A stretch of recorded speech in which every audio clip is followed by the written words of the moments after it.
It's the miter 1000 by INCRA. I just bought it a few days ago, and so today I'm going to show you how I installed it. And one thing I didn't mention is that you can install the miter gauge on the left slot or the right slot of your table saw. So, you know, it's interchangeable. Join me on this video. Thanks. All right, so let's put this together. This is the stop. I had previously opened this box just to kind of make sure that everything was in the box. And the one thing I did notice, this stop has two of these plastic screws, adjustment screws, to tighten down onto the actual fence. The head was snapped off. It came snapped off. So as soon as I saw that, I bought this through Amazon. I contacted the seller through Amazon, and great customer service. They asked me to provide the my name, address, and the order number, and they actually quickly shipped out the replacement that I got in the mail within a few days. While it got here, though, I decided to make some contact cement, some crazy glue, and just kind of attach the head to the actual thread. It seems to work fine with the crazy glue that I had added. So that's that. Anyway, so back to this. Let's see here. So these are the instructions. It comes with the handle and some tools here to put it together. Here's the actual miter gauge. It's kind of surprisingly heavy. Weighs a few pounds, I'd say. Okay, so that's that. An Allen wrench. Looks like some washers, some more washers, and some machine screws here. All right, and it looks like a ruler here, that probably a stick-on ruler. I don't know. We'll see.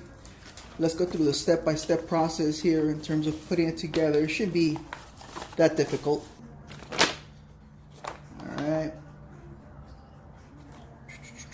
Okay, we gotta remove this from the actual fence. Let's go ahead and do that. Let's try this.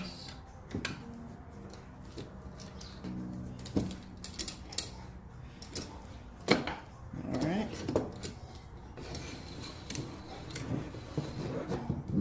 Good. We've got to remove that. Grab a tool.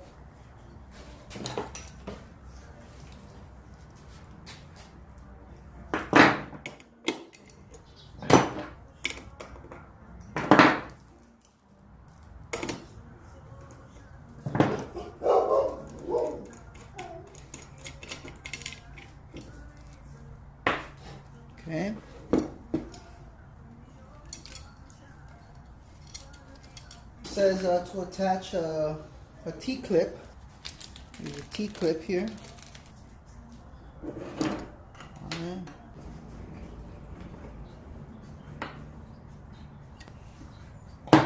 Alright, what else?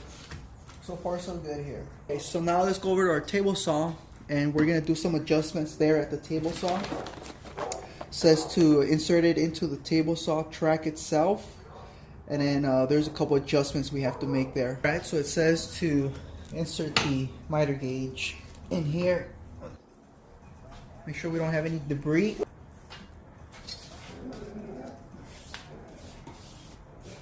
That's good. Alright. Let's see.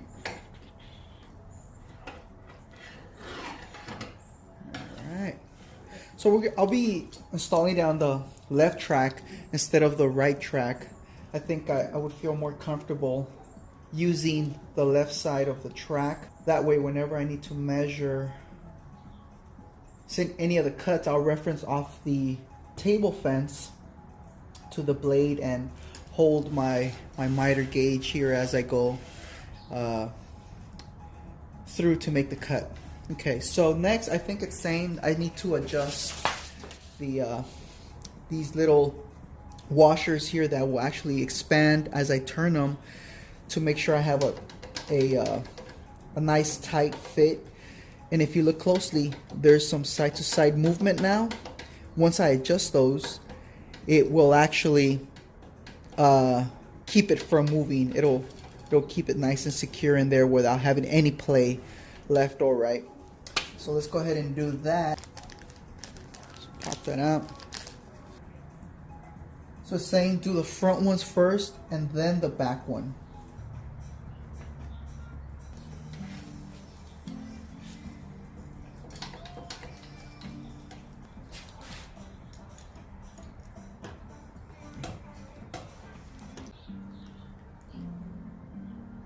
Okay, so I was wondering why the miter gauge remained loose after I tightened the adjustment screws with the washer. If you see, the washer has a little cut there. So what happens is when you tighten down the actual screw, this crack expands. And so what I should have done is I should have placed this washer kind of positioned that way, tighten down the screw here. This side of the washer will want to expand that way, right? It'll expand that way. This side will expand, but it has nowhere to go, so it'll just bump up against its own rail here. But this side will expand that way, which causes the overall rail or miter here to have a tight fit in the actual slot. So it'll want to move around on you as you tighten it down, as you tighten the screw down. So what you need to do is make sure the washer stays in the same position. Oh yeah, yep. Okay, now we'll do the middle one next.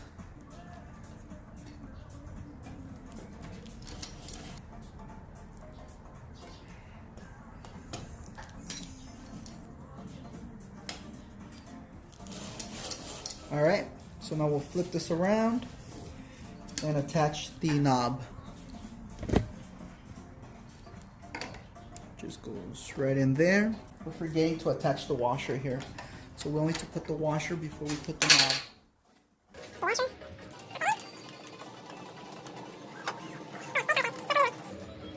So the next thing we should do is attach the actual fence.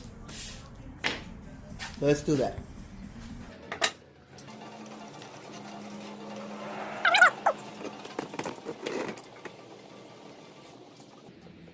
So what you want to do is move up your fence right over to the blade. Obviously not touching the blade because you'll mess up your fence there. But a good couple 16ths. Let's see what the instructions say actually. Don't listen to what I just said. It actually doesn't say exactly how far in to move your fence to the actual blade. It just says move it over to the let's see here, attach the fence to the fence mounting bracket and slide the fence to a position that leaves a safe clearance between the end of the fence and the blade. So I think that's left open to interpretation. I'm going to simply just move it as close as possible to the blade and go with that. That's about 1/8 or slightly less than 1/8 from the edge of the blade. I'm sorry, from the edge of the fence over to the tooth of the blade. It's slightly less than 1/8 of an inch, so we'll go with that.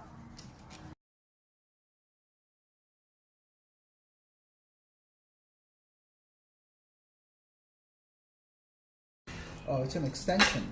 All right. Oh, look at that. Wow. This extends pretty far out. I loosened this one up. I loosened these up. Took this off. Check that out.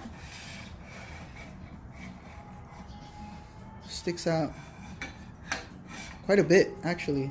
Let's measure that.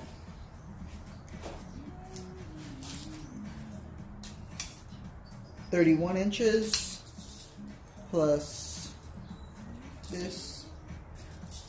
Takes out about 34, 35 inches. So, yeah, that's pretty cool.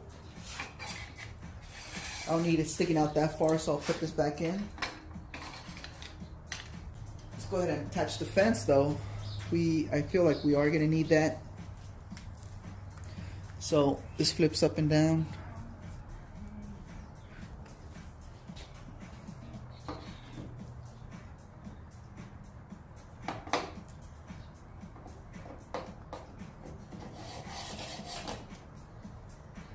Okay, let's leave it like that for now. Oh, I see. Okay. All right. I'll leave it loose for now. I like how it feels. I'm gonna need to notch out my table up there so I can use the full. Actually, I may not even need to do that, because if you look at where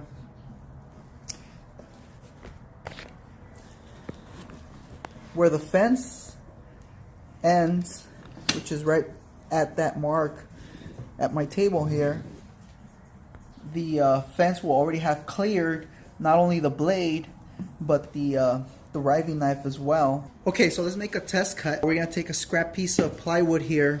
Let's put it up against the fence. Let's see.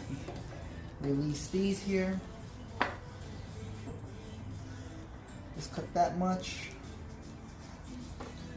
And let's move this bad boy over.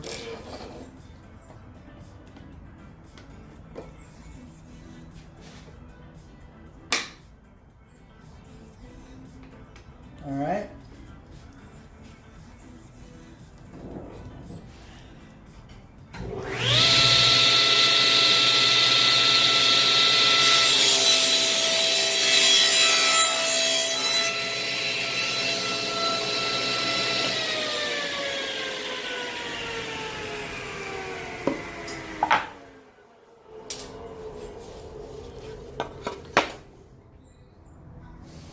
All right, so there's a cut, the side we just cut.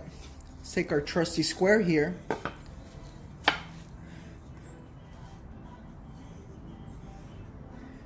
There you go.